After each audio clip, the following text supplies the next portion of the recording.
Sekarang kita bahas soal-soal yang berhubungan terhadap kesetimbangan. Yang pertama kita lihat, perhatikan gambar berikut ini.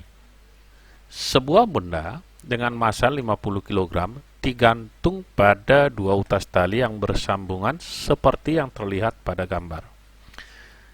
Jika percepatan gravitasi bumi 9,8 meter per sekon kuadrat, maka besar tegangan tali horizontal adalah. Kita lihat pembahasannya. Yang horizontal berarti yang mendatar ini kita buat namanya adalah T. Kemudian gaya ke bawah akibat gaya berat ini namanya W, di mana W itu adalah M dikali dengan G. Kemudian kalau kita buat garis bantu di sini, tentu sudut ini 45 karena ini 45. Jadi 90 ditambah 45, maka ini menjadi 135 derajat. Demikian juga ini kalau kita kasih garis bantu secara vertikal, ini juga 45 ditambah 90. Hasilnya 135 derajat. Dari aturan sinus dapat kita tulis T per sinus di depannya. Berarti sinus 135 sama dengan W per sinus di depannya 135. Karena sinus 135 sama, berarti ini bisa kita coret. Sehingga kita tulis T sama dengan W. W itu adalah M dikali G, maka kita masukkan M-nya 50 dan G 9,8. 50 dikali 9,8 hasilnya adalah 490 Newton. Jawabnya adalah yang A.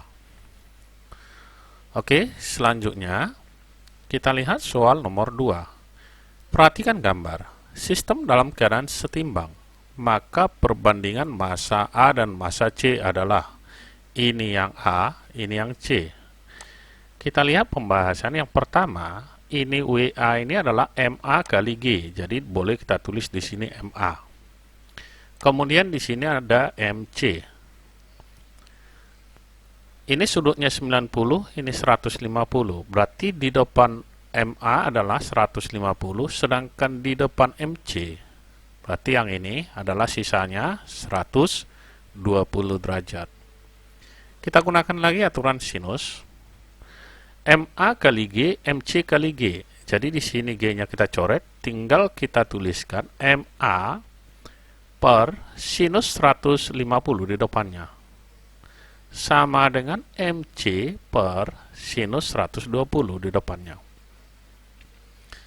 Sinus 150 itu sama dengan setengah, dan sinus 120 setengah akar 3. Setengahnya kita coret, berarti MA sama dengan MC per akar 3.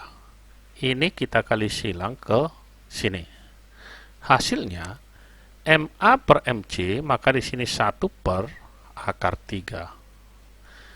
Jawabnya adalah 1 banding akar 3. Berarti yang D. Berikutnya kita lihat soal nomor 3. Perhatikan gambar berikut ini.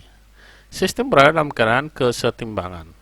Jika massa M1 60 kg dan koefisien gesekan statis dengan meja sebesar 0,2, maka besar massa M2, berarti yang ditanya adalah yang ini. Oke, kita lihat pembahasan. Yang pertama, gaya gesek arahnya ke kiri. Di sini, karena benda akan bergerak ke arah kanan. Maka kita buat F gesek.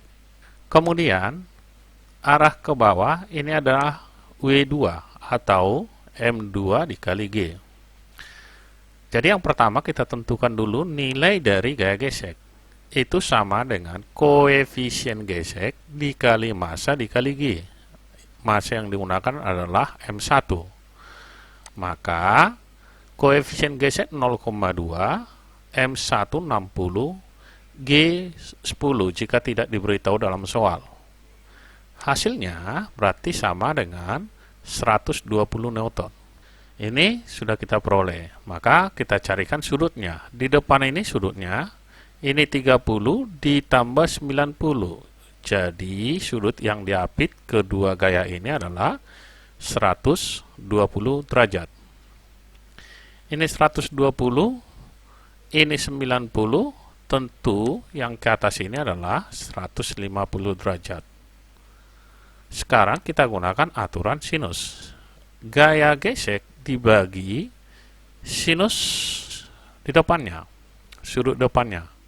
Berarti F gesek per sinus 120 sama dengan W2 per sinus sudut di depannya, sinus 150. Sinus 120 adalah setengah akar 3, sedangkan sinus dari 150 setengah. Gaya gesek tadi 120, sedangkan W2 M2 kali 10. Ini sama-sama kita bagi 10, berarti ini habis. Di sini tinggal 12. Ini juga sama-sama kita bagi setengah, habis. Berarti ini 12 per akar 3. 12 per akar 3 dapat kita rasionalkan. 12 per akar 3 dikali akar 3 per akar 3. Akar 3 kali akar 3 itu sama dengan 3. Berarti hasilnya adalah 12 akar 3 per 3. 12 dibagi 3 sama dengan 4. Ini akar 3. Berarti M2 sama dengan 4 akar 3. Jawabnya adalah yang C. Sekian dan terima kasih. Semoga mudah dipahami. Jika ada yang kurang dipahami, silakan tinggalkan pesan di kolom komentar.